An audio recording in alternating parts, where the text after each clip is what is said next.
central banks globally, they've been massively accumulating gold. Gold is completely out of the system. It doesn't need anybody to say that it's money. And according to the Bank for International Settlements, gold held at home runs no political risk. It is the only financial asset that runs no counterparty risk.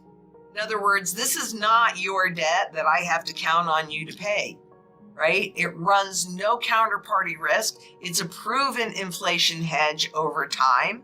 And, gold is critical for you to have completely outside of the system, because look at this little teeny thing. And this is a 1 ounce gold coin, and it's an easy way to carry a lot of wealth in a small little package that truly is outside of the system that I hold and I own outright.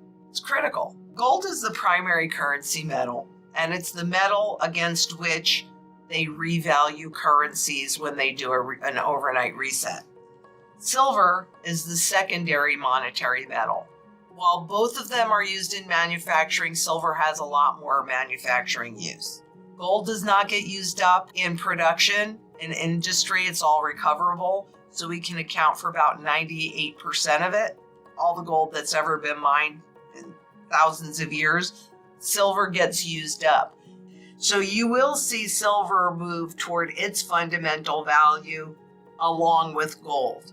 But it's not going to be Wall Street that's telling you what its true value is. It's going to be the central banks when they do those overnight revaluations. And I would like to say that even when we go into the digital currency, the digital dollar, people will think, oh, well, then that's going to fix the system. But no, because they're not going to change their behavior. What absolutely 100% has to happen is that all of the debt that we've accumulated, the trillions and trillions and trillions of debt that has been globally accumulated, needs to be burned off.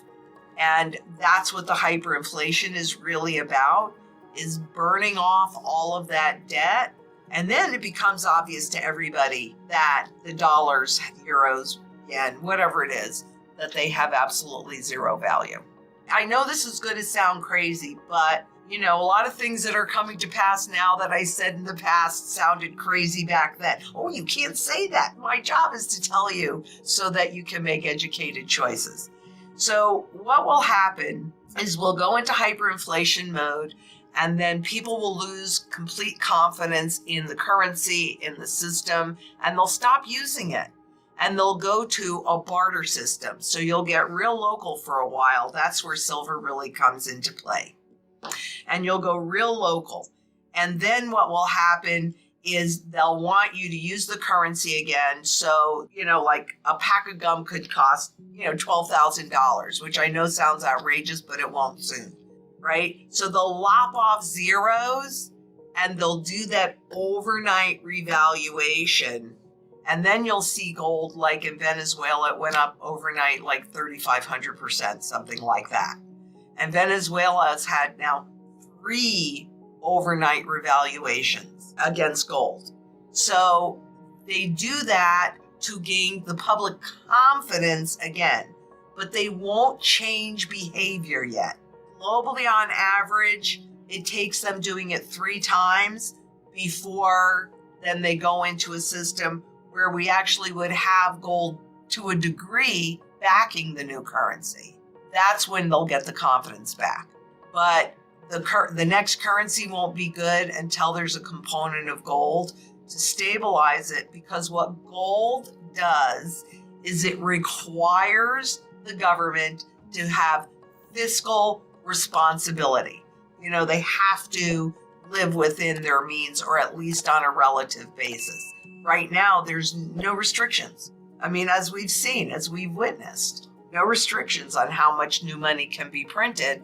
But every time that happens, the value of what's already out there is lost, or it loses more, I should say. But we're all experiencing a huge amount of inflation right now, although it's going to get worse. There's not one doubt in my mind, I can't guarantee this, but I'm pretty darn sure that we are at the beginning of a hyperinflationary event. And the only difference between inflation and hyperinflation is the speed of that inflation.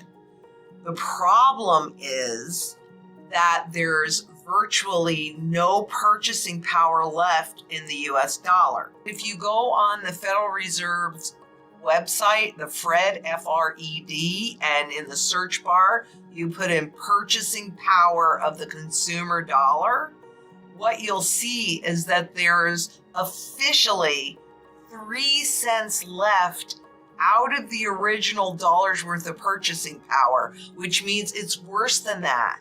And all of this inflation that we're experiencing, we are losing rapidly whatever little bit of purchasing power is left. And so the bottom line to all of that is that we are at the end phase, the end of this fiat, this government debt-based money. And that is one of the patterns, is very high inflation. You know, a lot of people procrastinate because they think they're going to magically know the second before they lose all choice. And that's really what my big concern is that people will postpone and postpone, and they'll look at, you know, the meme stocks going up or the stock market going up, and they'll think, oh, okay, look at, I can make all of this money there, so I'm not going to buy gold. I mean, what is gold doing? Yeah, it's near its high. It's too expensive. You know, interesting that stocks at 1 million times earnings are not too expensive,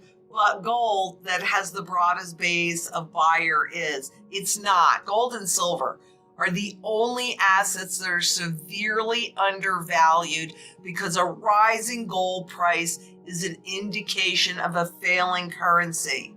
So if you've got gains in some stuff, great. Take those gains. Whatever you have, you've got to get prepared, and you've got to do it now. Because what is the price of your freedom worth? And that's really what's at jeopardy, is your freedom. And it may sound crazy, but it is simply a repetition of history. The insiders, they're getting out, but the normal guy, he's staying in, she's getting in. Stop and just use the brain that you have and look at things, because we are fast running out of time. You know, you have to look at your personal circumstance and what you have the ability to do. Don't procrastinate. Get your gold and silver now. Get your food, secure your water, energy, barterability, wealth preservation. Come together in community. It's really the only chance that we have to have a more fair system on the other side of this. And shelter. Those are all the things that we need, no matter what's going on, to have a reasonable standard of living.